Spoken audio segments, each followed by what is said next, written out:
se peut que, par exemple, elle ait le droit de conduire. Enfin, bon, on commence à avoir le droit de conduire. Mais, oui, puisque ça ne pose pas les mêmes problèmes. Bon, c'est absurde, bien sûr. Ça n'a aucun sens. Et je crois qu'il faut le mentionner très clairement. C'est-à-dire que, bien sûr, c'est une nouvelle sensationnelle et donc qui trouble de ce fait. Et qui fait beaucoup parler d'elle. Et comme on est dans une société de l'information, tout ce qui est extraordinaire a un succès. L'économie de l'information, c'est aussi pour ça d'ailleurs que la démocratie est mise en péril, parce que il y a des nouvelles, ce qu'on appelle les infox en français, ou les fake news en anglais. Ce sont des nouvelles qui sont fausses, et elles se diffusent d'autant mieux que plus une nouvelle est fausse, plus elle est surprenante, plus elle va être reprise. Et donc, comme on rétribue les nouvelles à la popularité, donc le risque, bien sûr, c'est d'avoir cette énorme diffusion d'informations fallacieuses qui, bien sûr, contribuent à transformer le débat démocratique. On parlait de parole tout à l'heure, justement. La démocratie, c'est un espace public, un espace de discussion. Et c'est pas un espace d'échange d'informations. C'est autre chose. C'est ça qui est... Donc on peut en quelque sorte du coup comparer les fake news avec une sorte de propagande du coup, puisque ça va limiter le débat à quelque chose qui n'est pas vraiment vrai.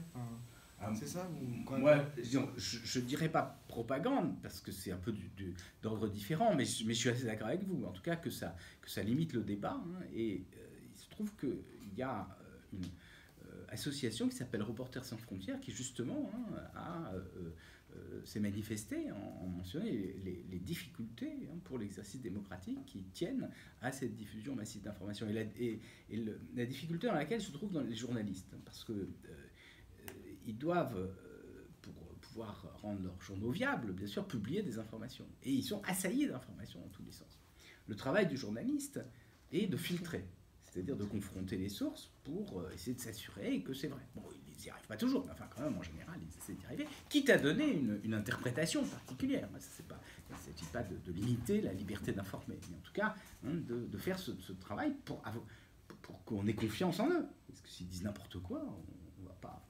Et bien sûr, comme le rythme de diffusion de ces fake news est extrêmement important, ils n'ont pas le temps de tout vérifier, et en même temps, ils sont sommés de publier au plus vite, sinon ils vont être débordés par les réseaux sociaux. Donc, effectivement, je crois qu'on est face à un problème extrêmement délicat aujourd'hui dans la société de l'information. Et je crois que, justement, ce à quoi il faudra réfléchir dans les années qui viennent, c'est comment les concepts de philosophie politique sur lesquels se fondent les régimes actuels devront évoluer. Parce qu'ils ne sont plus du même ordre, justement. Moi, c'est une des questions, bien sûr, qui me passionne. C'est-à-dire que je trouve que c'est une chance, bien sûr, de vivre des périodes de mutation comme ça, et en même temps, c'est une période périlleuse, parce que il se peut qu'on ait des régimes très autoritaires, très populistes, bien sûr, qui s'imposent de ce fait, qui soient fondés sur des assertions totalement erronées. Et en même temps, on a du mal à conduire une politique à long terme. Et pourtant, plus que jamais, on en a besoin. Les questions écologiques montrent qu'il faut absolument prendre des mesures. Et malheureusement, enfin, on l'a bien vu, enfin, c'est-à-dire une mesure qui, a priori, indépendamment des problèmes de justice sociale, une mesure qui était destinée à réduire les émissions de gaz carbonique en France, n'a pas pu s'imposer. Et c'est la deuxième fois, la taxe carbone, c'est la même chose. C'est une mesure qui avait été votée par tous les partis confondus. Et donc, on a abandonné cette mesure. C'est un gouvernement socialiste qui l'a abandonné. C'est un déni de démocratie. Ça veut dire peut-être, justement, que la démocratie se trouve confrontée aujourd'hui à... Pardon, ouais, Oui, juste j'ai une question pour revenir au fait, lorsque vous avez parlé des journalistes qui se retrouvent confrontés aux fake news, etc. Est-ce que ce ne serait pas par rapport au fait que du coup l'Internet va trop vite pour l'homme? C'est ça? Oui, et je crois que vous avez raison, c'est-à-dire que c'est extrêmement rapide et surtout c'est massif. Oui. Alors moi j'avais peut-être, enfin, disons, pour essayer de comprendre ça, j'ai écrit un livre il y a un peu moins de 10 ans, et j'avais pris une notion qui était introduite, ça vous intéresse, je pourrais vous le donner tout à l'heure, et je me rends compte que c'est tellement actuel que je vais essayer de reprendre ça. J'avais pris une notion qui est la notion de surveillance. Alors qu'est-ce que ça veut dire? La surveillance, ça tient à ce que celui qui est au-dessus prend de l'information et l'utilise pour conserver son pouvoir. Et à la fin du XVIIIe siècle, il y a un philosophe utilitariste anglais qui dit une fois si on établit un état de droit, il faut s'assurer que les citoyens respectent bien les lois. Et donc, il faut observer. Et donc, il a imaginé une architecture qui serait utile pour ce que vont être les institutions de la modernité à partir de la fin du XVIIIe siècle et au XIXe siècle. Qu'est-ce que c'est? C'est la prison. La prison, ça change du cachot. C'est pas la même chose. Parce que la prison, elle a un caractère rédempteur. C'est la prison, c'est l'hôpital, c'est l'asile, mais c'est l'usine aussi, l'atelier, il faut surveiller c'est l'école. Donc toutes ces institutions qui vont se développer au cours du XIXe siècle, elles se construisent. Il a imaginé une architecture qu'il appelle ça le panoptique, c'est-à-dire une tour centrale à l'intérieur de laquelle il y a des gardiens. Il dit ça peut être des scientifiques même à l'intérieur de l'hôpital, c'est-à-dire qu'ils peuvent observer. Et il y a des cellules tout autour qui seront transparentes et les gardiens pourront regarder. Donc si c'est une prison par exemple, la présence est effective ou virtuelle. Ceux qui sont dans la prison ne voient pas les gardiens, en revanche les gardiens voient tout. Et donc il y a le fait que voir donne un pouvoir, et bien sûr les prisonniers ne voient rien, donc ils sont soumis à l'autorité. Et ce sont des sociétés hiérarchiques. Alors je me suis dit, qu'est-ce que deviendrait cette architecture dans le cas d'une surveillance? C'est-à-dire, alors qu'est-ce que c'est la surveillance? C'est le fait que, avec un téléphone portable, vous avez dans une rue une manifestation, les policiers se comportent d'une façon répréhensible, vous prenez une photo et vous la diffusez, et ça peut tout d'un coup faire basculer les puissants. C'est-à-dire que tout le monde peut prendre l'information. Bien sûr, ça a un côté positif, parce que les abominations qui ont pu se produire au XXe siècle, qui tenaient au fait que les choses se déroulaient de façon cachée, ne peuvent plus avoir lieu. Mais en même temps, la difficulté, c'est que donc, nous avons toute l'information, mais nos capacités cognitives sont limitées. Ça répond un peu à votre question. Et donc, on ne regarde que ce vers quoi on attire notre attention. C'est-à-dire qu'on ne peut pas supporter toute la souffrance du monde. Ce n'est pas simplement parce qu'on ne peut pas payer pour toute la souffrance, c'est parce qu'on ne peut même pas être au courant. Et ça veut dire que là où l'information vous donnait un pouvoir, aujourd'hui, ce n'est pas l'information qui vous donne un pouvoir, c'est le fait d'être vu par l'information. Et vous voyez bien ce que font, et c'est dans les manifestations, ce qu'on fait les manifestations ce dimanche, ce que font Jésus, c'est essayer d'attirer les manifestations pour montrer que voilà, ils souffrent face à un pouvoir autoritaire, qui éventuellement est virtuel, par exemple. On a vu justement c'est un qui était assis, on ne sait pas combien de temps ils ont été assis, on ne sait pas si c'est une torture, etc. Si ça a duré 5 minutes, je ne vois pas où est le problème, mais vous voyez que ça émue tout le monde. Et alors, donc, pour essayer de rendre compte de ça, j'ai imaginé une architecture que j'ai appelée un catopticon. Alors pourquoi? Parce que le panopticon, c'est voir, pan c'est tout autour, tandis que la catoptrique, c'est la science des miroirs. Alors pourquoi? Parce qu'on est dans des sociétés fondamentalement égalitaires. Ça veut dire quoi? Ça veut dire que dans la société du 19e siècle, vous aviez des gens qui avaient une position sociale et qui leur donnaient de l'autorité. C'est parce qu'ils avaient passé des concours, c'était pas l'héritage, et donc il y avait une hiérarchie sociale qui était inscrite dans la pierre. Tandis qu'aujourd'hui, a priori, tous les gens sont égaux. Attention, ça ne veut pas dire qu'il n'y a pas de pouvoir. Vous allez voir que c'est pas du tout ça. Mais justement, donc on vide la tour centrale de ses occupants. La hiérarchie est mise en cause, mais on la recouvre de miroirs. Et à ce moment-là, tout le monde peut regarder tout le monde. Alors, ça veut dire que c'est formidable, puisque nous avons une société de parfaite communication. Mais bien sûr, nos capacités étant limitées, si on voit tout le monde, on ne voit personne. Donnez un exemple très simple. Les réseaux sociaux vous proposent de voir ce que tout le monde fait à tout moment. Vous vous souvenez, Twitter, on disait, vous allez dire ce que vous faites. Bon, alors, je ne sais pas combien d'amis vous avez sur Twitter, mais déjà être au courant de ce que font 20 amis ou 50 amis, c'est difficile. Mais on peut avoir potentiellement des milliers, voire des millions ou des milliards d'amis sur Twitter ou sur Facebook. Vous avez, par exemple, sur Twitter, des gens qui font des blogs absolument incroyables. Et bien sûr, ça veut dire qu'on n'a pas les capacités cognitives pour interpréter toute cette information. Alors, pour faire ça, ce qu'on va faire, c'est que on va utiliser des outils informatiques. Alors moi j'appelle ça, en fait, sur cette architecture, il y a des miroirs, il y a potentiellement tous les individus sur Internet, et puis à l'intérieur il va y avoir des individus virtuels, des agents cognitifs, de l'intelligence artificielle. Alors moi j'appelle ça des organismes informationnels, et en raccourci ça donne des orins. En fait j'ai repris ça d'un terme anglais, qui est informational organism. Alors, en anglais c'est info, c'est pas très joli. En français les orins c'est très intéressant parce que ça a un autre sens. Un orin, alors peut-être que... Est-ce qu'il y en a qui ont fait de la voile parmi vous? Voilà. Alors un orin, je ne sais pas si vous savez, c'est le cordage qui relie une bouée de l'encre de fond. Et donc c'est un peu l'idée qu'il y a une communication entre deux mondes. Alors ces orins sont très intéressants parce que ce sont les moteurs de recherche, ou ce sont les réseaux sociaux. C'est-à-dire que c'est eux qui vont vous permettre de vous repérer à l'intérieur de cette immensité informationnelle. Et donc ce sont des interfaces, des intermédiaires obligés. Et bien sûr, j'ai dit, aujourd'hui, c'est être vu qui donne le pouvoir. Donc ces orins ont un pouvoir considérable puisque c'est par eux que nous passons.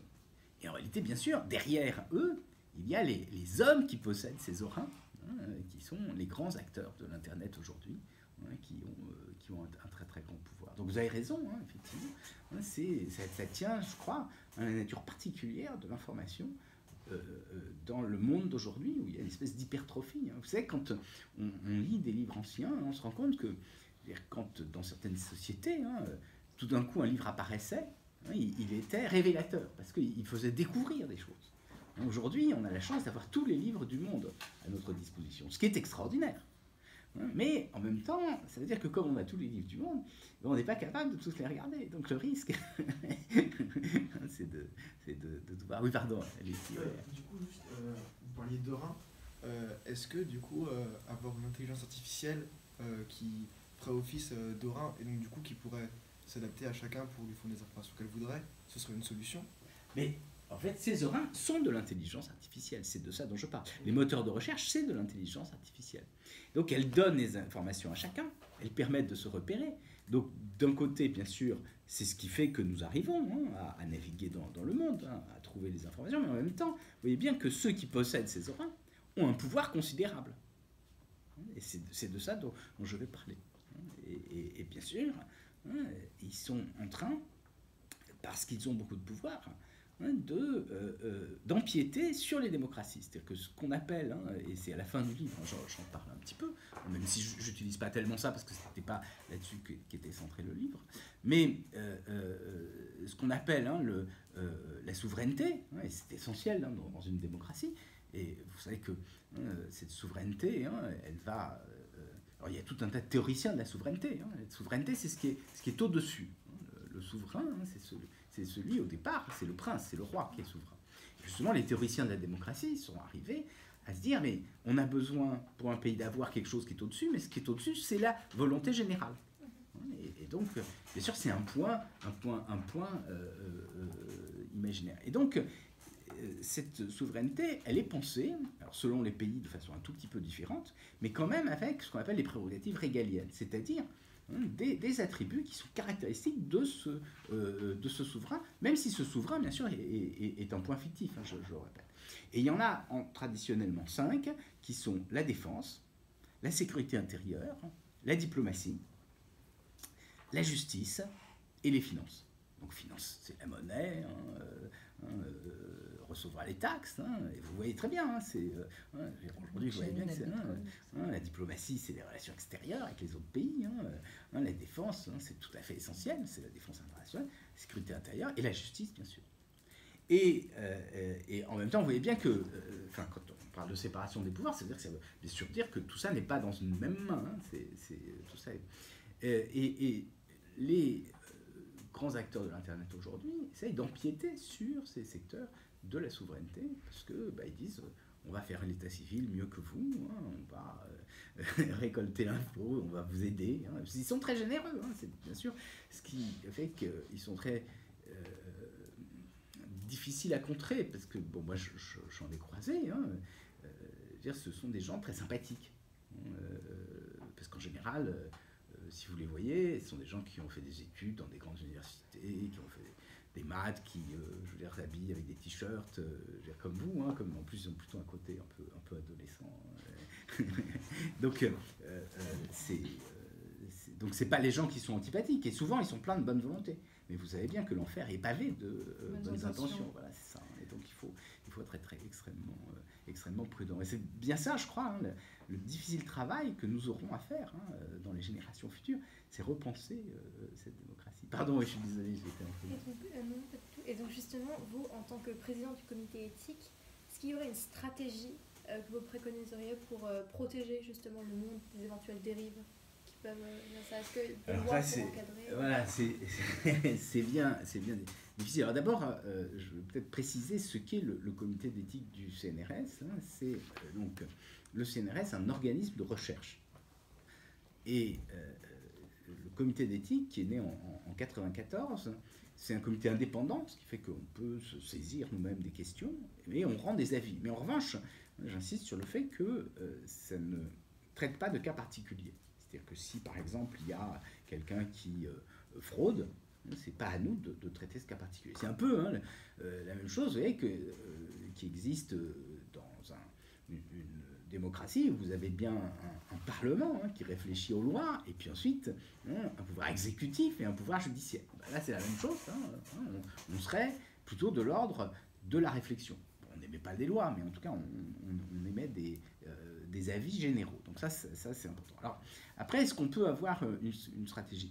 D'abord, ce que l'on fait porte uniquement sur les questions liées à la recherche. Alors ça peut être soit les questions suscitées par la pratique de la recherche, par exemple le respect des règles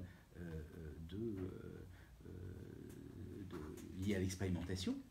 Et par exemple, je ne sais pas si vous avez vu, il y a une dizaine de jours, en Chine, à la conférence internationale sur les corrections, ce qu'on appelle Human Genome Editing, sur l'édition, mais en fait c'est la correction, la manipulation du génome humain. Donc là, il y a eu un chercheur chinois qui a expliqué qu'il avait fait naître 2 enfants dans lesquels une partie du gène était modifiée. Et bien sûr, ça pose énormément de problèmes, parce que ça veut dire que le génome va se transmettre à tous les... D'abord, les enfants n'ont pas demandé, mais en plus de ça, il va se transmettre à tous les descendants. Et bien sûr, l'une des questions, c'est que l'expérimentation, normalement, il faut le consentement éclairé. Alors, vous ne pouvez pas demander de consentement, et sans compter qu'on ne peut pas éclairer, parce que le problème, c'est que si on corrige un génome, ce n'est pas un programme informatique. Et donc, on ne peut pas savoir quels sont les effets. C'est-à-dire qu'on peut, bien sûr, supprimer... Là, c'était pour des enfants, donc on modifie une petite partie du génome qui code pour une protéine qui est utilisée par le virus du sida pour s'introduire dans les cellules. Et donc, on peut se dire, les gens vont être immunisés contre le sida. Mais peut-être que cette même protéine a beaucoup d'autres fonctions que l'on ne connaît pas et qui pourront éventuellement générer énormément de maladies. Donc ça, c'est le premier point. C'est un exemple, bien sûr. Donc les exemples de tout ce qui se passe dans la vie du laboratoire, l'éthique de la recherche. Et puis, il y a un deuxième volet qui est la réflexion sur les applications de la recherche. Quelles sont les conséquences pratiques. Et donc là, est-ce qu'on a une stratégie pour répondre à votre question, d'abord, on ne traite pas de tous les problèmes du monde. Et puis, vous voyez, on traite vraiment des questions de recherche. Donc, à mon sens, on est partie prenante. Vous voyez, par exemple, sur les fake news, on a fait un avis de réflexion sur la difficile posture du scientifique dans un monde de fake news. Puisque il était un temps où les scientifiques pouvaient avoir une voix qui était émise et qui avait une certaine autorité. Aujourd'hui, on est dans un monde où tout le monde remet tout en cause, ce qui a des aspects positifs, bien sûr, mais c'est pas la démocratie. Et donc, justement, quand je dis qu'il n'y a plus d'autorité, entendez-moi bien, il ne s'agit pas de déplorer et d'avoir une nostalgie pour un état passé du monde. C'est simplement une réalité contemporaine. Et donc, quand on nous dit donc que le réchauffement climatique est une fiction, il me semble qu'il est du devoir des scientifiques d'expliquer au grand public quels sont les résultats qui l'ont conduit à ce type de conclusion. On fait que le réchauffement climatique est une réalité. Et bien sûr, comment faire pour lutter contre des gens? Alors ces gens nous disent, comme vous êtes scientifique, vous devez douter. Et il est vrai que le scientifique n'a aucune certitude. il a des preuves. Et si on devient scientifique, c'est justement parce qu'on n'a pas confiance dans les évidences que nous fournissent nos sens, qu'on veut démontrer les choses. Donc, on est pris à notre propre piège, d'une certaine façon. Et bien sûr, il faut essayer tout de même d'expliquer, et c'est très difficile, bien sûr, parce qu'on est face à des gens qui, pour des raisons, alors ça peut être idéologique, ça peut être économique, parce que ce sont des industriels, ça peut être politique, vous voyez, vont affirmer un certain nombre de choses. Alors, c'est la même chose sur les vaccins, par exemple. Vous savez, énormément de gens qui vous expliquent que les vaccins sont dangereux, alors que bon, on a des éléments d'information. Donc, vous voyez, c'est la difficulté. Alors, pour répondre à votre question, voilà, le type de stratégie qu'on a, c'est d'essayer d'avoir des réflexions comme celle-là. Mais bien sûr, ça ne suffit pas à régler tous les problèmes qui se posent aujourd'hui. Mais du coup, pour rebondir sur ça, vous avez évoqué ça dans votre livre. Donc, l'emploi massif des données, pour vous, est-ce que ça constitue un danger pour la liberté vitale? Et comment est-ce qu'on pourrait protéger les gens de la mauvaise exploitation des données par les acteurs des hautes technologies, en fait? Alors, d'abord, est-ce que, par nature, les données constituent un danger pour les libertés? Pas obligatoirement. Vous avez plein de données, par exemple en astronomie, qui ne constituent pas un danger. Au contraire, ça nous permet de mieux comprendre. Ou même en biologie. Encore que, bon, en biologie, ça peut, à un moment donné, constituer un danger. Parce que vous savez que le génome est particulier à chaque individu, à sa descendance. Et donc, si vous publiez votre propre génome, et si on découvre que vous avez une maladie, tout le monde pourra savoir que vous aurez cette maladie, ce qui peut être pénalisant, parce qu'à un moment donné, un employeur dira ouais, ou un assureur dira attention, je ne vous l'assure pas. Mais le plus grave, c'est que tous les descendants ayant hérité du parti du génome auront le même type d'affection. Et donc, ils seront aussi victimes éventuellement d'une forme d'ostracisme, de critique. Donc vous voyez qu'à certains moments, bien sûr, il faut savoir cacher un certain nombre de choses. Alors maintenant, est-ce que donc, certaines données peuvent poser problème, mais en même temps, bon, ces données, c'est elles qui vont permettre de nous soigner. Donc elles vont aussi avoir des côtés positifs. Et il y a d'autres données qui sont encore plus personnelles, qui sont toutes vos traces de vie sur Internet, et qui sont essentielles pour l'économie aujourd'hui des grands acteurs, puisque vous voyez bien que pour gagner de l'argent avec du gratuit, il faut bien trouver des solutions. Et la solution, c'est de la publicité ciblée. Et la publicité ciblée, c'est, parce qu'elle est plus rentable, c'est d'utiliser tout ce qu'on connaît sur vous pour essayer de mieux vous connaître. Et au fond, on est dans des situations d'abondance. Et puis de ce qu'on dit souvent, comparé, il suffit de lire les livres. Et bien sûr, ce sont des consommateurs. On s'adresse aux consommateurs. Et le consommateur n'est pas le citoyen. Je me souviens que j'avais discuté avec quelqu'un, peut-être que vous êtes Pierre Manant, qui a beaucoup travaillé sur le libéralisme. On parlait au moment de la Constitution européenne. Et c'est vrai que, vous voyez, le citoyen s'oppose d'une certaine façon au consommateur. Et aujourd'hui, on est certainement, en tant que consommateur, en tant qu'individu, on gagne beaucoup. Mais c'est vrai qu'on est souvent moins citoyen à cette tension. Alors pour revenir à votre question, je veux dire, moi ce que je crois, c'est que il y a des exigences qui sont en tension. J'ai appelé ça le trilemme. Je sais pas si c'est-à-dire, vous voyez, c'est que vous avez un dilemme, c'est deux choses en tension. Et là, un trilemme, c'est qu'il y en a trois. Et ces trois choses en tension, qui me semblent vraiment tout à fait essentielles, mais justement, on sera obligé, entre lesquelles on sera justement obligé de faire des compromis, c'est d'un côté les données privées, l'intimité, qui doit être préservée. Et on est dans des sociétés individualistes, et donc on souhaite la préserver. Et je crois qu'il est important de dire que ça n'est pas quelque chose qui a existé de toute éternité, parce qu'il y a des gens qui disent « Ah, il n'y a plus de vie privée, c'est terrible, etc. » Non, il ne faut pas pleurer. Je veux dire, au XIXe siècle, regardez les livres, il n'y a pas de vie privée. Dans les campagnes, il n'y a pas de vie privée. Même quand vous lisez Vidocq, je ne sais pas si vous connaissez Vidocq, vous savez qui est Vidocq, non ? Non, ah ouais. Alors Vidocq, c'était quelqu'un d'extraordinaire, qui a été d'abord un truand, qui avait de la prison, et ensuite qui est devenu policier.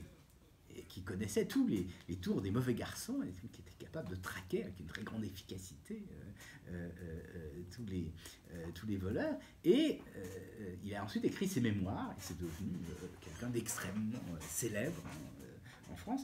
Et ce qui est très intéressant, c'est que vous voyez bien que tout se sait à l'époque. Parce que tout le monde connaît tout le monde. Hein. Quand quelqu'un arrive, c'est un étranger, et puis on connaît des gens. Donc il y a une société qui n'est pas du tout une société de liberté et de vie privée. Donc l'exigence d'intimité, c'est quelque chose de nouveau. En réalité, d'ailleurs, la notion de privacy en anglais, ça naît à la fin du 19e siècle. Avant, ça n'existait pas. Et ça naît pas du tout pour la population, ça naît pour les riches. Parce que les journalistes commencent à faire intrusion dans la vie privée de gens célèbres et prennent des photos. Donc à ce moment-là, on s'oppose à ça. Donc c'est, je crois, ça qui est le premier point. Protection de l'intimité de la vie privée. Et c'est légitime. Il n'y a pas à revenir là-dessus. Mais jusqu'à un certain point. Deuxième chose, transparence. Le terme transparence est vu comme étant positif. Enfin, je ne sais pas comment vous le voyez, la transparence. C'est plutôt bien. Voilà. Mais jusqu'à un certain point. Parce que la transparence, ça fait intrusion dans votre vie privée. Alors vous allez me dire, on voudrait la transparence pour les puissants. Parce qu'on se dit, les puissants, ils sont... ils sont puissants. Mais en réalité, les puissants, ça veut dire tous les gens qui sont investis d'une fonction dans la société. Et par exemple, les professeurs, on se dit, on veut s'assurer quand même que quand ils s'occupent de nos enfants, ils ont des mœurs à peu près correctes. Et pourtant, c'est vrai qu'ils sont puissants, mais d'une certaine façon, voilà. Ce que je veux dire, voilà, pas trop. Non.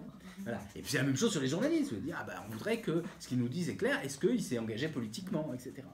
Donc vous voyez que c'est l'exigence de transparence est en tension avec la protection de l'intimité de la vie privée. Donc c'est positif, mais il y a des limites. Moi je pense qu'il y a même d'autres limites, qu'il y a des choses qui ne peuvent pas se faire au plein jour.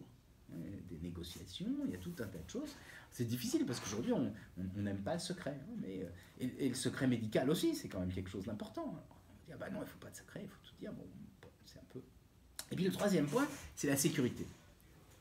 C'est que on voudrait que l'État nous permette de survivre à tout un tas de dangers. C'est à la fois des problèmes de santé et puis des problèmes de terrorisme.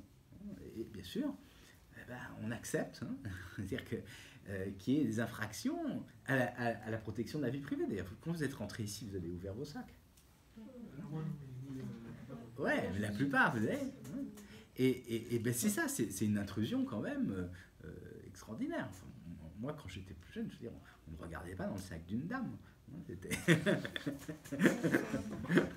Vous êtes d'accord? Et maintenant, oui, vous dites oui. C'est donc et bien sûr, on accepte parce que c'est pour protéger notre sécurité. Donc, ce sont des compromis que l'on fait quotidiennement. Et puis, pour la santé, c'est la même chose. Oui, on accepte que certaines personnes sachent qu'est-ce qu'on a eu comme maladie parce qu'on pense que c'est bon, mais ça va nous protéger.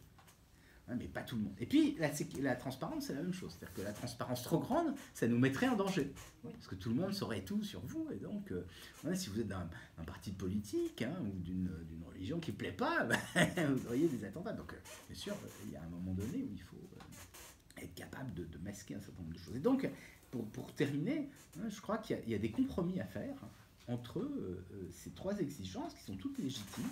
Et dans le monde futur, pour répondre à votre question, je crois qu'il va falloir qu'on apprenne à faire ces compromis. Et que tout le monde comprenne qu'ils sont nécessaires, parce qu'aujourd'hui, il y a des gens qui nous disent « Ah il n'y a que la vie privée » ou « Il n'y a que la sécurité ».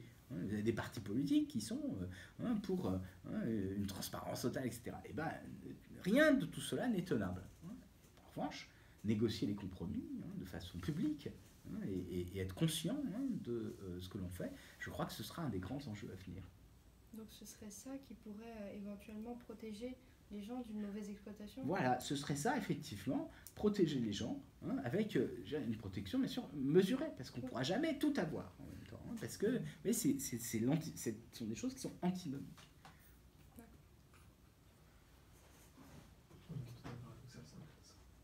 Ouais, c'est très intéressant, parce que du coup, il y a tout un paradoxal entre le manque d'informations d'un côté, la peur de donner ces informations, et puis aussi tout à l'heure on parlait des fake news, et ça aussi c'est lié aussi à des fausses informations. Donc il y a partout une espèce de paradoxal qu'on n'arrive pas à résoudre, de paradoxe qu'on n'arrive pas à résoudre parce que chacun priorise des choses différentes, c'est ça?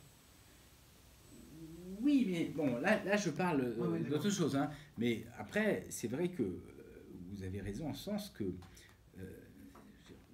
moi, je suis pour la liberté d'expression. Oui, Et en même temps, hein, on est effrayé parce qu'on voit des informations qui sont totalement fausses, c'est ça, voilà, oui. qui sont massives et qui se diffusent. Et donc nous ne savons pas comment faire. Et bien sûr, il faut arriver à préserver les deux.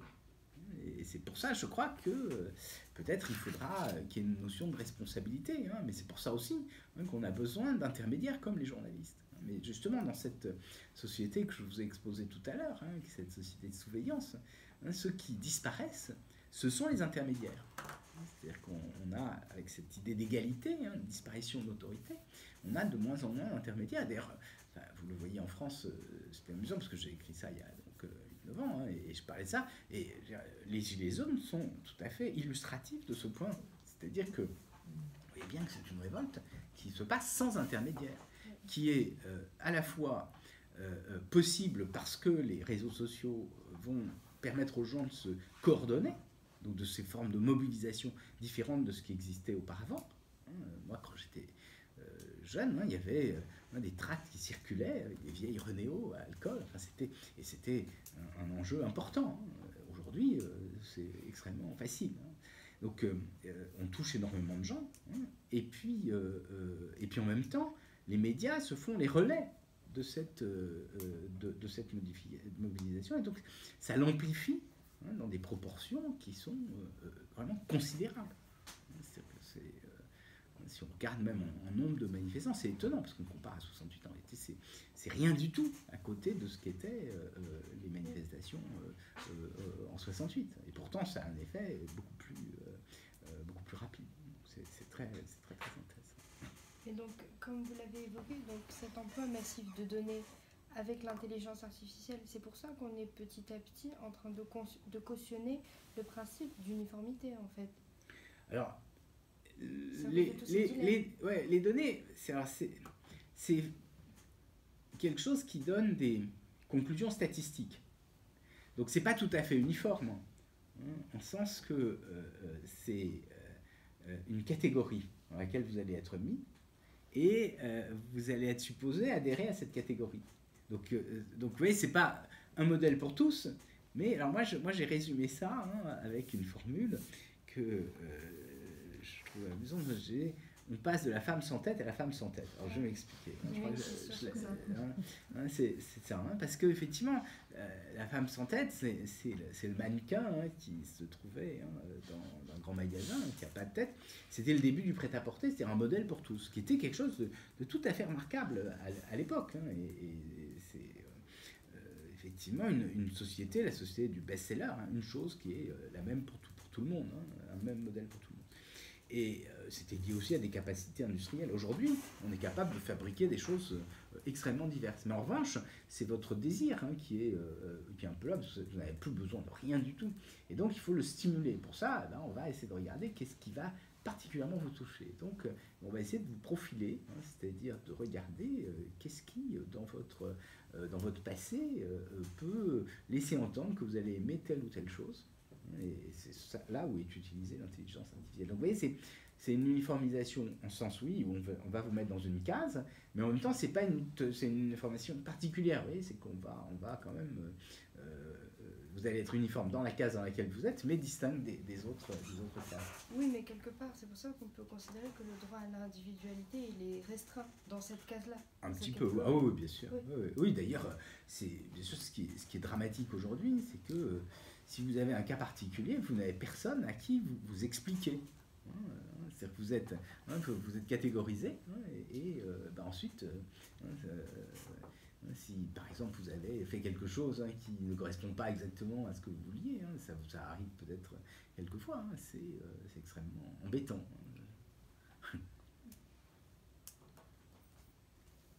Une question, c'est Glucksmann, dans un livre qu'il a écrit qui s'appelle Les enfants du vide, parle justement de l'homme qui aujourd'hui se sent plus seul. Et comme il se sent plus seul, il a plus peur de l'avenir. Et donc, à cause de sa solitude, il a une inquiétude, tout le temps l'impression d'être en danger, alors que le danger n'a pas forcément augmenté beaucoup plus dans la société.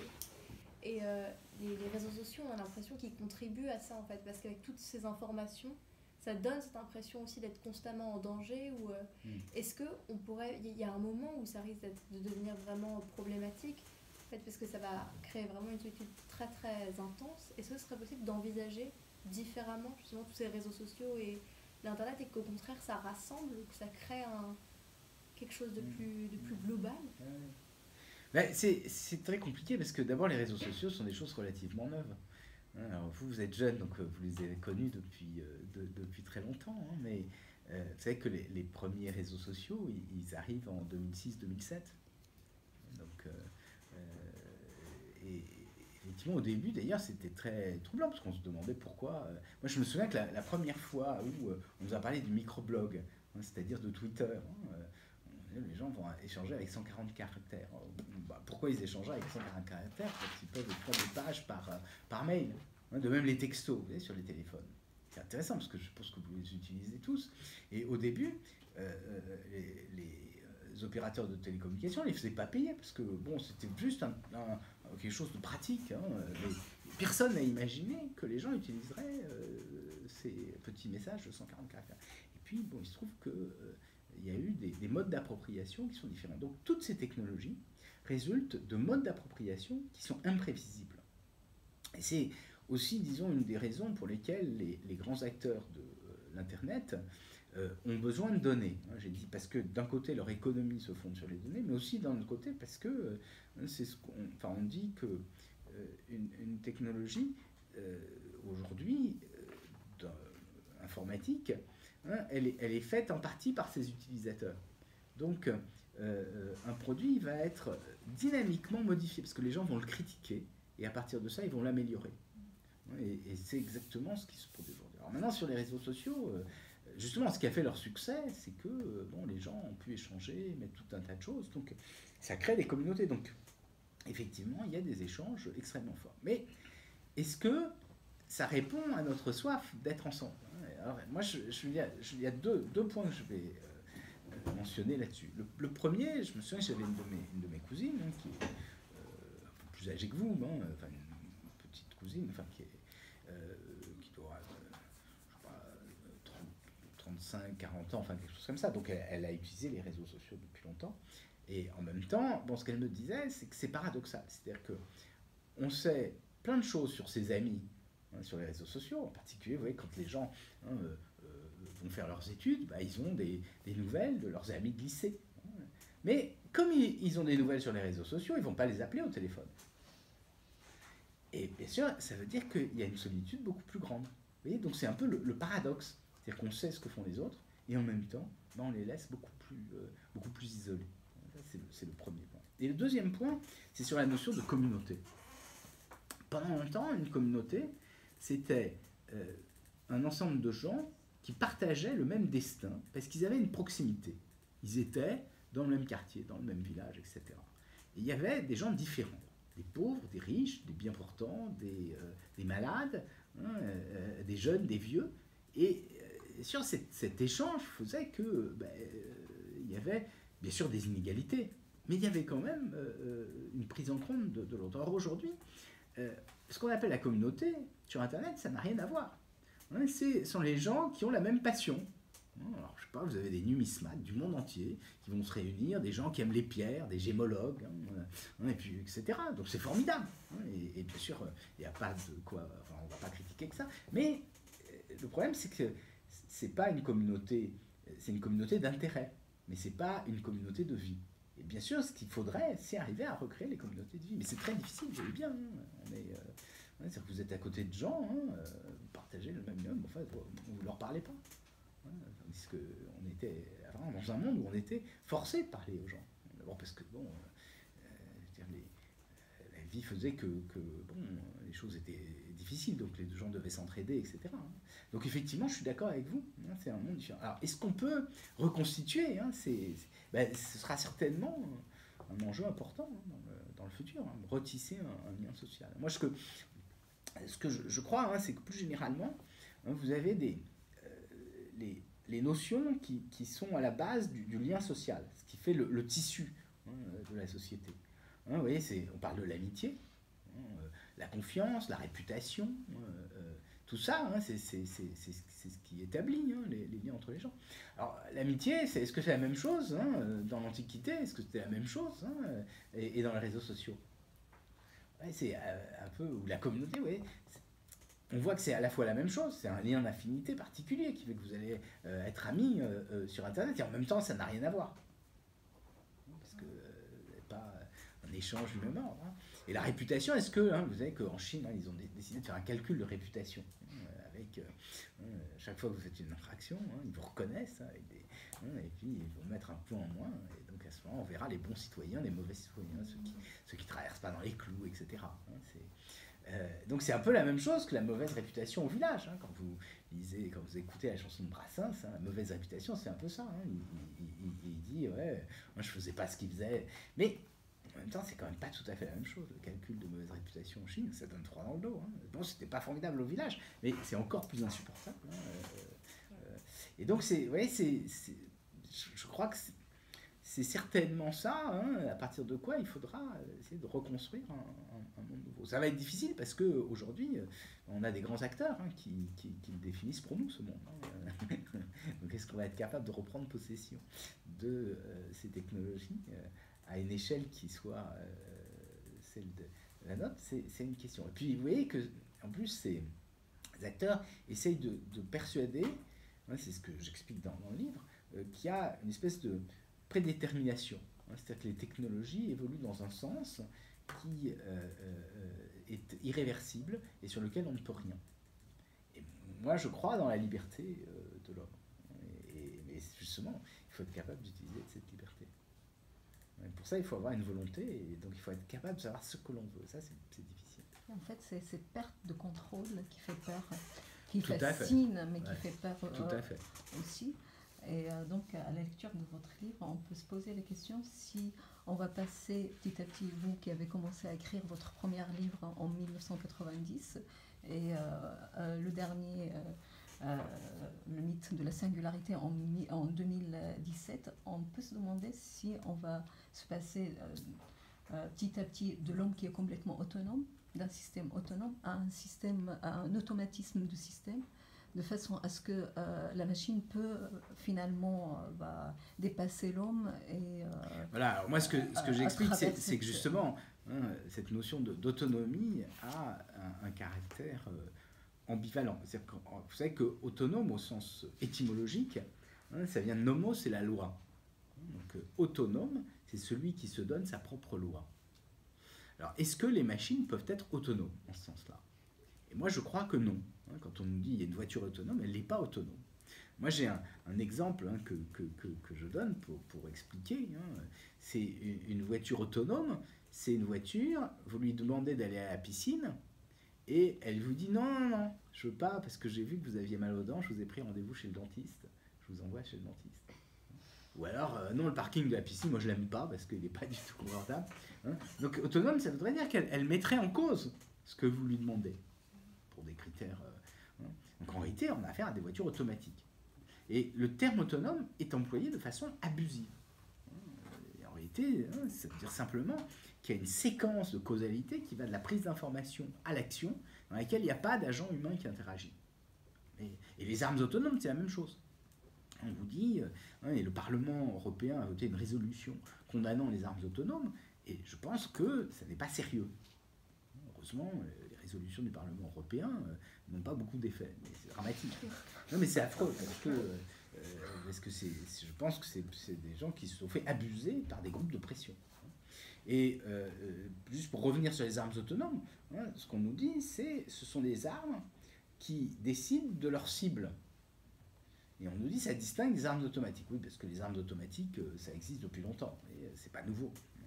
Eh bien, non, une arme, elle ne va pas décider elle-même de sa cible. C'est-à-dire que vous lui avez déjà dit, que vous preniez comme cible un ensemble d'objets qui ont telle signature radar ou qui ont telle apparence à partir de traitement d'information. Mais c'est pas elle qui va dire, bah, tiens, c'est un tel parce que je sais pas pourquoi.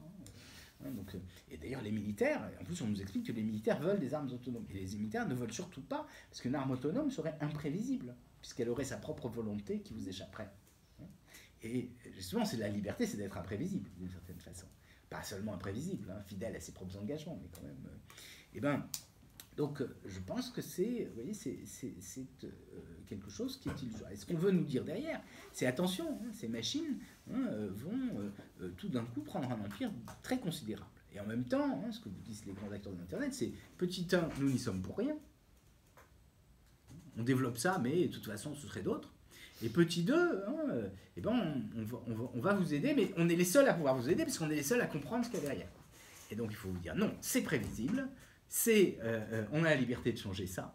Et s'il y a des gens qui doivent contrôler ça, c'est surtout pas eux. Mais justement, c'est très bien que vous dites ça, parce que en fait, ça révèle, par exemple, le fait qu'ils interdisent soi-disant les machines autonomes au Parlement européen, ça révèle justement une peur de ces machines, parce qu'on ne comprend pas bien le fonctionnement. Exactement. Et d'ailleurs, si vous lisez, ça a été voté le 12 septembre dernier, donc c'est pas vieux. Et j'y suis tombé par hasard, parce que ça n'avait pas du tout été annoncé. Et je veux dire que ce qui m'a surpris à la lecture, c'est qu'à un moment donné, ils disent cette demande de moratoire sur les armes autonomes ne porte pas sur les systèmes d'automatisme dans les systèmes de défense, sur les automatismes. Je n'arrive pas à voir la distinction entre les deux. Et ils ne l'expriment pas, clairement. Et donc, alors bien sûr, la crainte qu'il y a là derrière, c'est une crainte politique. C'est que, d'ailleurs, moi je n'ai pas de sympathie particulière pour les fabricants d'armes. Mais c'est que si vous avez un moratoire demandé par les Européens ou par des institutions internationales sur les armes automatiques, qui est-ce qui va se soumettre à ça? Ce ne seront pas les Chinois. Ce ne seront pas les Russes. Les Américains ne se soumettent pas en général à ce genre de choses. Donc ce seront les Européens. Oui, c'est une façon d'affaiblir considérablement l'Europe. Et bien sûr, le risque, c'est que les systèmes d'armes européens ne puissent plus... On ne saura pas très bien la distinction entre les automatismes et l'autonomie. Et donc ça peut avoir à terme des effets extrêmement pernicieux. Donc je crois qu'il faut être très, très, très, très prudent de ce côté-là. Mais donc pour revenir à ce que vous dites, effectivement, je pense que c'est cette confusion sur ce qu'est un automatisme et ce que l'on appelle autonome. On emploie de façon effectivement très courante. Je l'emploie moi-même parce que, bien sûr, on ne dit pas une voiture automatique parce que ça fait penser à une voiture qui a des vitesses automatiques, ce qui existe depuis longtemps. Mais on parle d'une voiture autonome qui va dans les villes remplacer soi-disant les chauffeurs Uber, c'est sur quoi il y aurait beaucoup à dire. Et justement, par rapport à l'intelligence artificielle, est-ce qu'il n'y a pas aussi un abus de langage dans... Alors moi, je ne crois pas. Je ne crois pas parce que le terme intelligence artificielle a été introduit en 1956 par des jeunes mathématiciens et il faut l'entendre non pas, parce qu'il y a effectivement une acception littérale de l'intelligence artificielle qui est de fabriquer une intelligence par un artifice et donc d'avoir une intelligence qui s'impose. Ça, ce serait erroné. Mais en réalité, la vraie signification de l'intelligence artificielle, c'est autre chose. C'est d'essayer d'étudier l'intelligence avec des ordinateurs pour essayer de simuler des capacités intellectuelles. Et autrement dit, l'idée de l'intelligence artificielle, c'est on ne sait pas ce que c'est que l'intelligence, mais pour la comprendre, on va la décomposer en fonctions cognitives, en facultés, par exemple le raisonnement, la perception, l'apprentissage, etc. Et puis on va simuler chacune de ces capacités sur une machine. Et c'est ce qu'on fait depuis 60 ans. Donc ça, effectivement, c'est une discipline scientifique qui a je crois, contribué à faire beaucoup de progrès dans la connaissance. Et puis ensuite, une fois que ces fonctions cognitives sont simulées, ça peut avoir des applications pratiques extrêmement utiles. Et qu'est-ce que c'est alors du coup le deep learning, c'est-à-dire? Alors ce que c'est que le deep learning, c'est une technique d'apprentissage machine. Et donc une machine est capable de tirer parti d'expériences ou d'exemples. Alors ça a une très longue histoire. En réalité, ça remonte à avant l'intelligence artificielle. Ça commence avec ce qu'on appelle les réseaux de neurones formels. Alors, ce que c'est qu'un réseau de neurones formels, c'est une simulation de ce qui se produit dans le cerveau. Alors c'est très réducteur, parce qu'en réalité, c'est pas du tout ce qu'on sait aujourd'hui du cerveau, mais ça correspond à ce qu'on savait dans les années 40. Et d'ailleurs, les réseaux de neurones formels sont introduits en 1943 par deux scientifiques, un neuropsychologue et surtout un mathématicien qui était très très jeune, il avait 20 ans. Et donc on savait que dans le cerveau, il y avait des cellules, et il y avait des connexions entre ces cellules, et que ces connexions étaient capables d'évoluer dans le temps.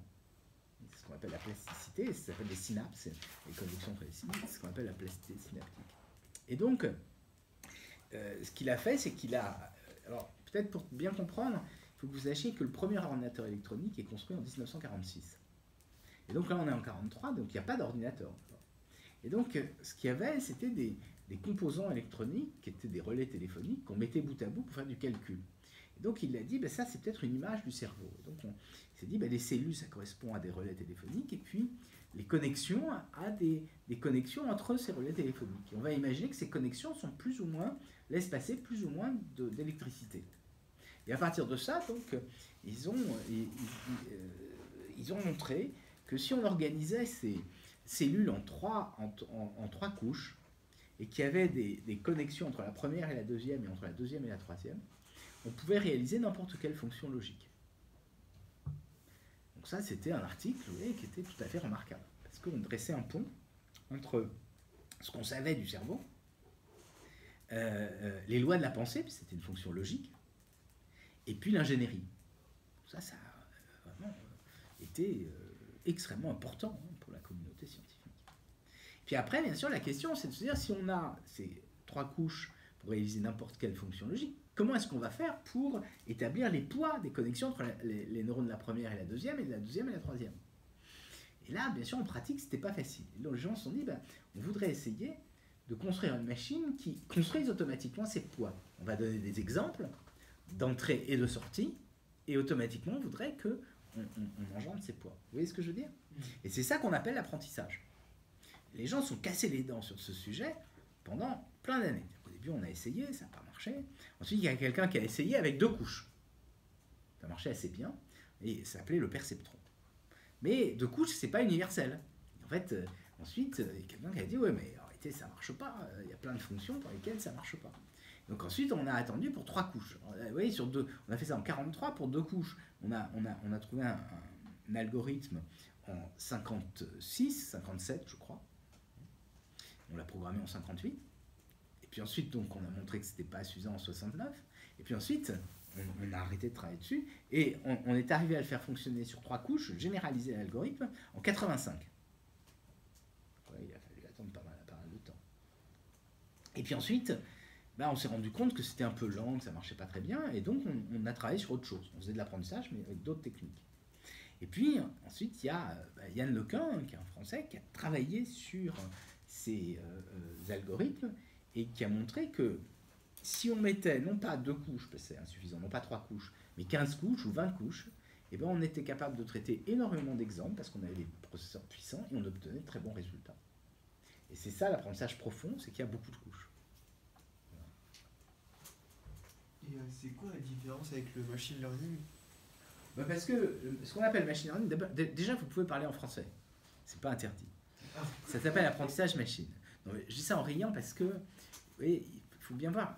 Moi, par exemple, j'ai fait ma thèse d'État en 87 et j'ai travaillé sur l'apprentissage machine en 83. Et à l'époque, on avait une conférence française d'apprentissage machine. On avait des liens avec les autres pays. Et quand on allait, j'ai écrit dans un livre qui s'appelle Machine Learning, mais bon, quand on parle français, on parle français. Vous voyez, parce qu'on nous dit, c'est du machine learning comme si ça n'existait pas en français. Si, ça existe en français. Et de même, non mais c'est important de le dire, parce que ça a l'air exotique. C'est pas exotique du tout, et c'est pas nouveau. Donc ça c'est le premier point. De même, l'apprentissage profond aussi. Donc la différence, c'est que l'apprentissage profond, c'est un apprentissage particulier. L'apprentissage, il y a plein de techniques d'apprentissage. mais un nombre incroyable. Moi, je vous ai parlé là de l'apprentissage supervisé. On donne des exemples, on donne par exemple, vous voyez, on a pris des photos de grande beauté avec des téléphones portables, et puis ensuite on donne le diagnostic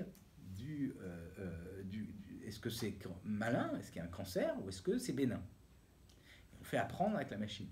Ça, c'est de l'apprentissage supervisé. C'est-à-dire que vous donnez l'exemple et le diagnostic. Mais dans la nature, nous, on n'a pas eu de prof. Enfin, je veux dire, l'homme, il est arrivé, il a vu les choses, il ne savait pas que c'était bénin ou malin.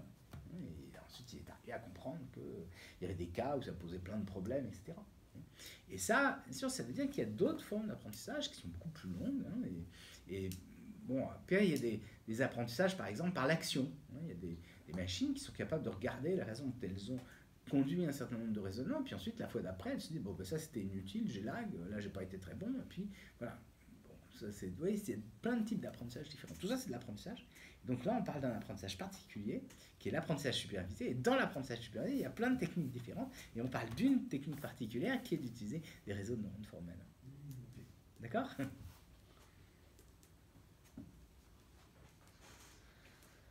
De quoi ? Ouais, c'est intéressant. Hein, c'est complexe. Hein, oui, c'est complexe, mais c'est pas insurmontable. Vous voyez ce que je veux dire ? C'est pas. C'est important hein, de dire que bon, c'est. Du coup, est-ce que la machine peut nous aider à mieux comprendre la créativité, qui est l'essence même de la modernité ?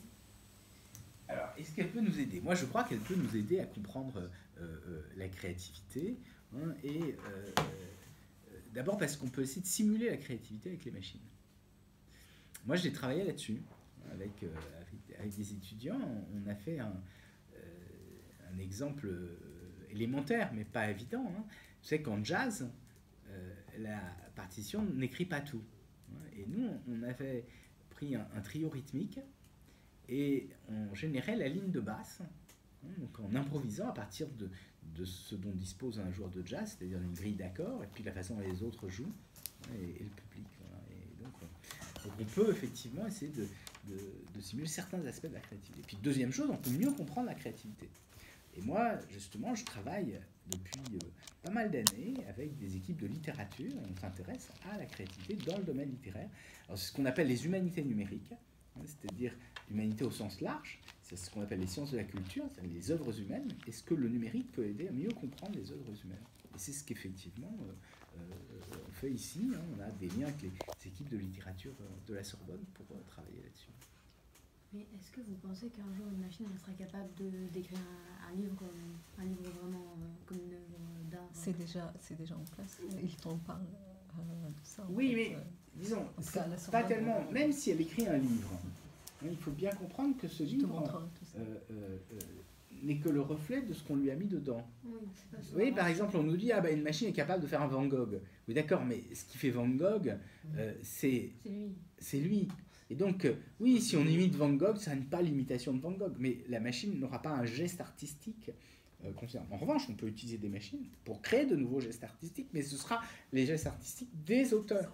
C'est-à-dire qu'on peut faire de l'art conceptuel avec des machines. Et je pense que c'est bien ça qui est intéressant, c'est comment les outils du monde moderne vont nous aider à créer de façon nouvelle, de façon curieuse, parce qu'on aura des formes étranges, on aura des musiques étranges, etc.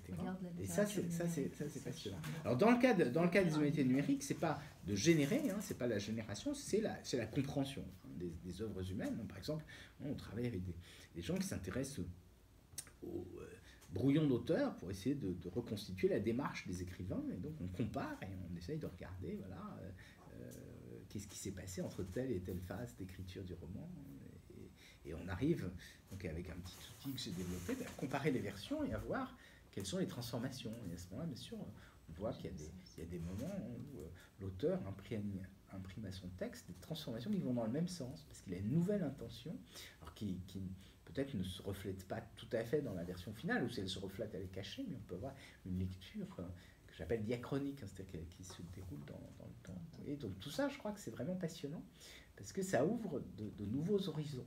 C'est pour ça que je crois que l'intelligence artificielle est une discipline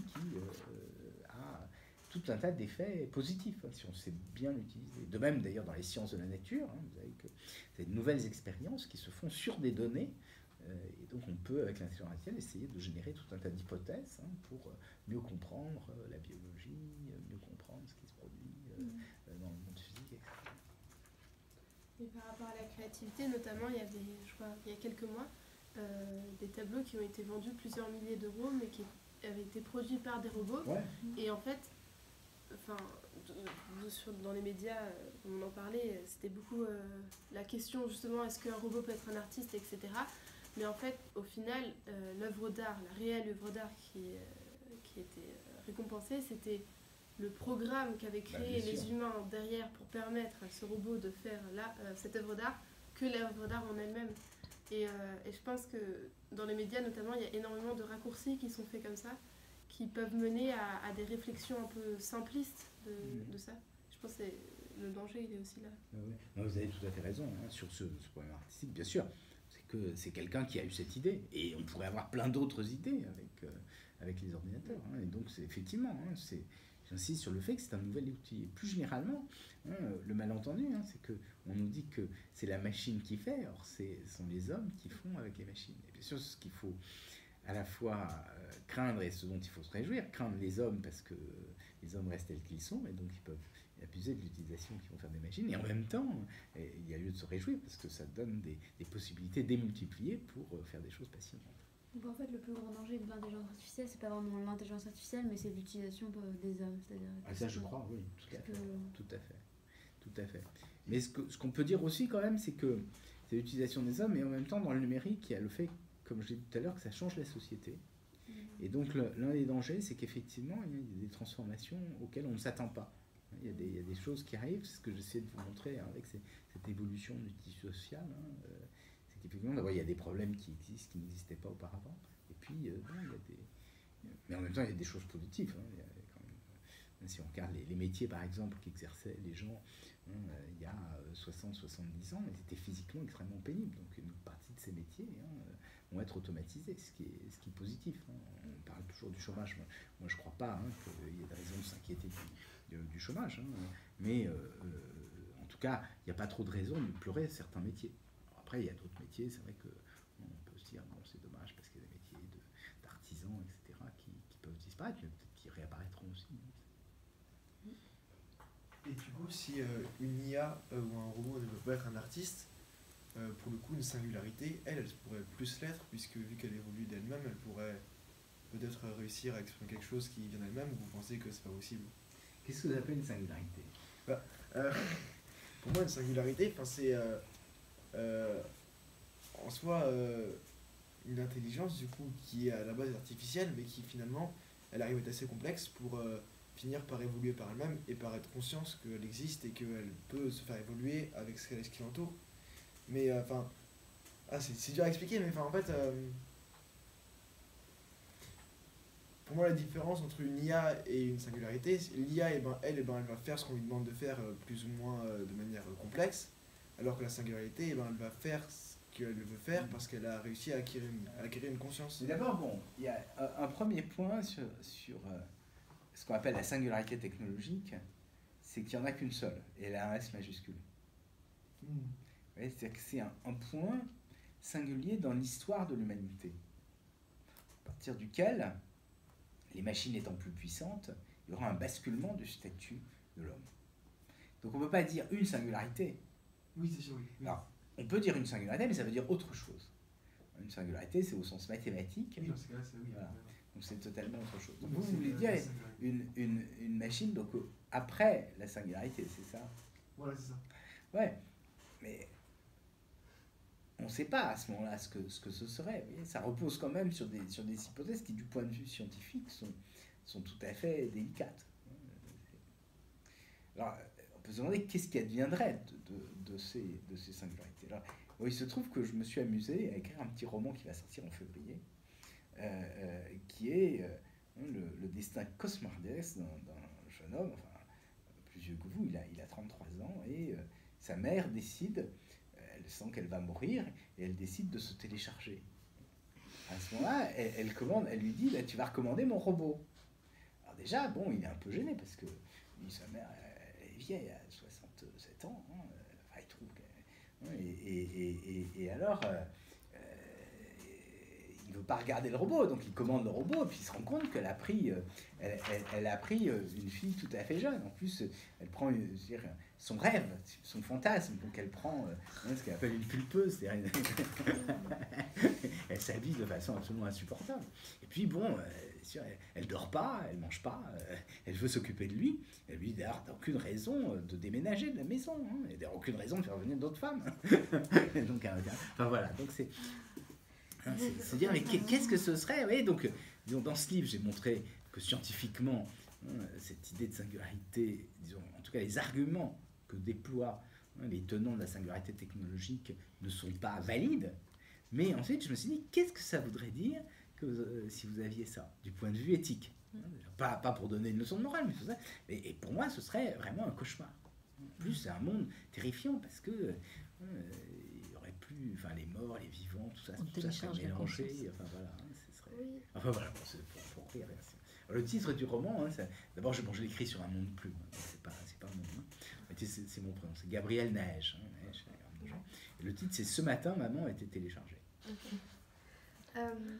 Justement pour rebondir sur l'idée de conscience, vous avez évoqué le projet de Dimitri Tskov, donc, qui vise à télécharger les consciences sur une machine. Ouais. Ça relèverait pas d'une volonté d'une éternelle immortalité en fait? Bien sûr, parce qu'on a cette angoisse. Tout à fait, bien sûr. Et ça veut dire aussi qu'il y a une nouvelle religion qui est née aux États-Unis il y a peu de temps, qui s'appelle la Voie du Futur, The Way of the Future Church, l'Église de la Voie du Futur. Et bien sûr, ça semble de prime abord analogue, puisque ça nous promet l'immortalité. Oui. Alors, la question, c'est bien d'ailleurs la question que je pose dans ce roman, entre autres, c'est est-ce qu'on est le même? Si vous changez de corps, est-ce que vous allez avoir la même conscience? Alors bien sûr, on dirait c'est formidable, hein, on jette le corps, quand il est trop vieux, on en prend un autre.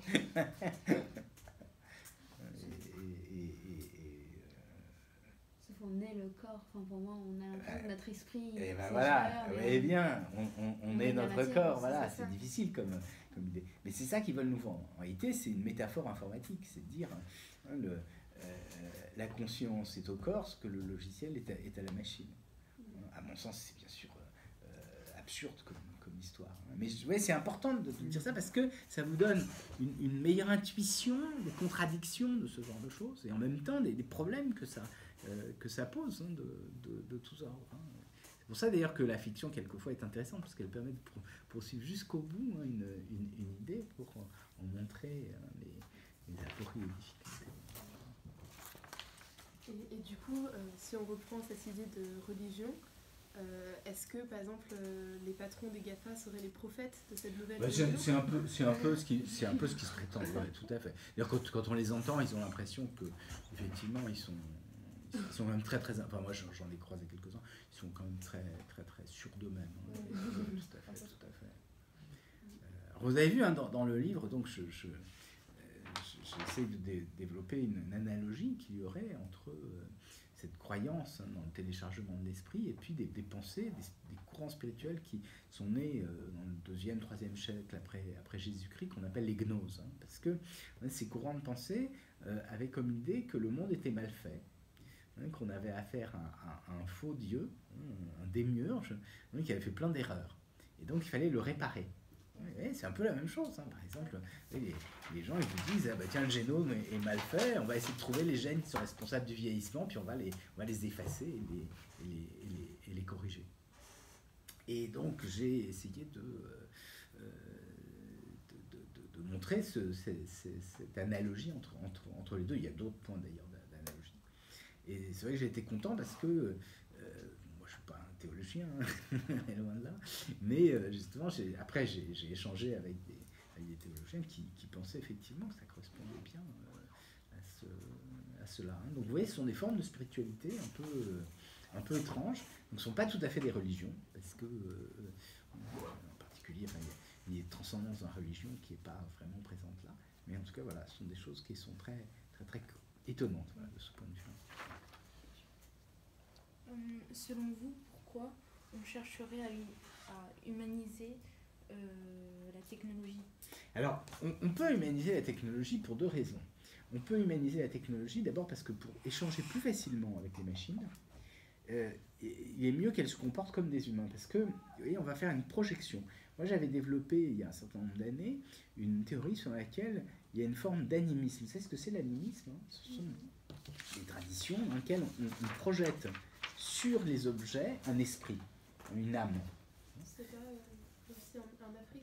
Oui, alors ça se développe bien sûr en Afrique, hein, ou dans oui, tout à fait. Hein, par exemple, on va penser qu'un animal a un esprit, ou même un objet, un arbre, etc. Hein, et dans tout un tas de pensées, hein, cet animisme est présent. Donc c'est pas une religion, hein, c'est un ensemble de courants de pensée. On le retrouve en Polynésie, on le retrouve chez les... Hein, on peut d'ailleurs imaginer que les premières religions, les proto-religions, sont d'abord des religions animistes. Et puis ensuite, ça va se cristalliser dans des dieux, et puis ensuite dans un dieu unique. Hein, donc pourquoi? Moi, je pense qu'il y a je pense qu'il y a une forme d'animisme informatique. C'est-à-dire que pour qu'on fasse, par exemple, marcher un téléphone portable, eh ben, vous allez projeter dessus un esprit, vous allez vous dire, ah ben, tiens, il connaît ça, il comprend ça, hein, etc. Et bien sûr, il y a plein de flux électroniques, vous ne les connaissez pas, ces flux électroniques. Mais vous avez un mode d'appréhension, justement, par cette projection d'esprit sur les machines. Alors après, bien sûr, ça pose, il y a une deuxième question qui est très intéressante, c'est que il y a des mythes qui sont à l'origine de l'acte scientifique depuis très longtemps. Par exemple, vous voyez, l'aviation, il y a le mythe d'Icare. L'énergie, vous avez le mythe de Prométhée. Eh ben, je pense qu'il y a des mythes de la machine. Hein, et par exemple, vous avez Galatée, hein, la statue qui est faite par Pygmalion, hein, vous avez le golem, hein, que j'ai évoqué tout à l'heure, etc. Et bien sûr, dans une pensée, une tradition judéo-chrétienne, hein, une religion mosaïque, hein, il y a l'idée que l'homme est créé par Dieu à partir d'argile. Et bien sûr, il y a cette idée que nous-mêmes, on va créer quelque chose, hein, qui va s'animer un peu à notre image. Et donc, il y a à la fois cette idée qu'il faut un grand perfectionnement pour y arriver, hein, et en même temps, il y a la crainte d'une punition parce qu'il y aurait une transgression. Au fond, il y aurait un interdit puisque ce serait s'égaler à Dieu. Et donc c'est pour ça que dans le monde judéo-chrétien, il y a cette tension entre les deux, hein, qui est présente dans la littérature, avec la science-fiction. Vous voyez, par exemple, les robots, hein, c'est un peu la même idée. Hein. Et les robots, vous savez que c'est un terme qui vient de la science-fiction, hein, au départ. Hein. La première acception, enfin le premier emploi du terme, c'est un dramaturge tchèque. En plus, c'est intéressant parce que c'est à Prague, c'est la même ville où est fait le golem, et c'était pas indépendant du tout. Et c'est une pièce de théâtre dans laquelle il y a des travailleurs artificiels qui vont tout d'un coup prendre le pouvoir, hein, parce qu'ils travaillent à la place des hommes. Et vous avez énormément de légendes comme celle-là, hein, qui sont magnifiques. Alors, c'est intéressant parce qu'on peut comparer à d'autres pays. Et en particulier au Japon, ils ont une tradition complètement différente, qui est une tradition animiste. Hein, elle aussi, vous voyez, c'est pas l'Afrique, hein, c'est le Japon. Hein. C'est-à-dire qu'ils attribuent des esprits à tout un tas de choses. Et eux, ça les dérange beaucoup moins. Les robots, au contraire, ils trouvent que les robots sont très positifs, hein, et ils pensent même qu'ils vont être sauvés par les robots. Parce que le Japon est un pays où il n'y a pas assez d'enfants par femme. C'est dramatique. Et ils ont peur de ne pas être assez nombreux, à la fois pour s'occuper des personnes âgées, mais aussi pour travailler. Et donc ils se disent, les machines vont permettre à la fois de s'occuper des personnes âgées et de travailler. Alors, vous allez me dire, bon, c'est simple, hein, ils pourraient prendre des travailleurs immigrés, mais justement, hein, il y a derrière un axiome, hein, c'est qu'ils veulent rester entre japonais. Hein, c'est pour ça qu'ils ont un problème. Mais justement, le robot, pour eux, est une solution. Donc vous voyez que là où en France, hein, on craint que le robot prenne nos emplois, là-bas, c'est l'inverse. On dit, grâce au robot, on va pouvoir continuer à être entre japonais. Mais du coup, s'ils veulent rester entre japonais, c'est qu'ils humanisent pas la machine. Donc la machine, c'est la machine. Vu que ce serait pas une autre présence qui oui, puisqu'ils veulent que les machines s'occupent des personnes âgées. Donc ils veulent que ce soit une présence quand même. Ouais, mais ils veulent pas des étrangers. Ils veulent pas des étrangers, ouais. Ah ouais, là ils sont un peu... Ah, ils sont un peu xénophobes, oui, bien sûr. Oui. Il n'y a pas de doute là-dessus. Moi j'aime beaucoup le Japon, mais c'est vrai que c'est très particulier. Ouais. Mais après, économiquement, ça marche. Hein. Enfin, je veux dire, comparé aux enjeux auxquels ils font face, les robots, mis à part ce côté xénophobe, etc., c'est quand même une des solutions qui marche extrêmement. Et d'ailleurs, ils sont très bons dedans. Enfin. Ouais, alors, je pense que, effectivement, vous avez raison, au sens où la robotique est essentielle pour l'industrie contemporaine. Et contrairement à ce qu'on dit, ça ne prend pas des emplois. Contrairement à ce qu'on dit, c'est que ça permet d'augmenter la productivité et donc de conserver des usines. Et donc, si on conserve des usines, on va garder des emplois. Donc ça, je crois que c'est vraiment important. Et d'ailleurs, c'est un peu tragique parce qu'en France, ils ont abandonné toute notre industrie robotique. Et le parc robotique qui avait été développé assez précocement dans les années 70 est aujourd'hui assez vieillissant. Donc il faut espérer qu'on pourra avoir un regain d'investissement dans ce secteur-là. Donc vous avez raison, c'est positif. Mais en revanche, la robotique Android, ça c'est beaucoup moins utile. Parce que souvent dans les usines, vous n'avez pas besoin qu'ils aient 2 pattes et 2 bras. Vous voyez, on peut faire des robots qui sont, comme leur nom l'indique, des travailleurs artificiels, mais qui ne sont pas...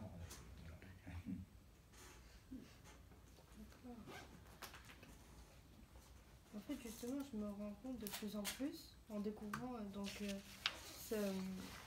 les intelligences artificielles, etc., que ça pose vraiment des questions fondamentales dans nos sociétés aujourd'hui, d'un côté éthique et moral.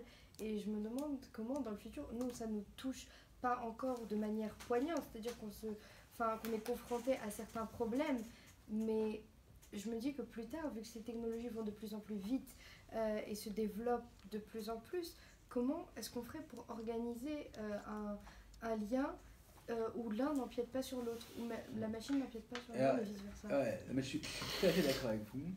Et peut-être que ça répond à la question que vous aviez. Vous voyez, indépendamment du comité d'éthique du CNRS, je crois que c'est pour ça qu'il y a une réflexion éthique. Pour savoir qu'est-ce qu'on veut faire et comment est-ce qu'on veut utiliser les machines. Ça ne veut pas dire que les machines pourraient être face à nous. Je pense par exemple, quand vous avez Laurent Alexandre qui vous dit la guerre des intelligences, c'est une absurdité, parce que la machine n'est pas intelligente en elle-même. Je vous ai dit, c'est pas une machine intelligente. C'est modéliser l'intelligence avec les machines, et c'est nous qui attribuons, qui projetons l'intelligence sur les machines. Mais en revanche, donc, si ce n'est pas une guerre des intelligences, en revanche, ce sont des machines qui prennent une place très grande dans la société de tous les jours. Et ce qu'il faut, c'est essayer de bien préciser quelle est la place. Donc, pour répondre à votre question, effectivement, je crois qu'il faut essayer d'avoir une stratégie de réflexion pour s'assurer que ça n'empiète pas sur ce que sont nos domaines individuels, que ça ne prend pas des décisions à notre place. Salut. Voilà, donc ça, voilà, je crois que c'est ça qui est tout à fait essentiel pour le futur, d'avoir une réflexion là-dessus.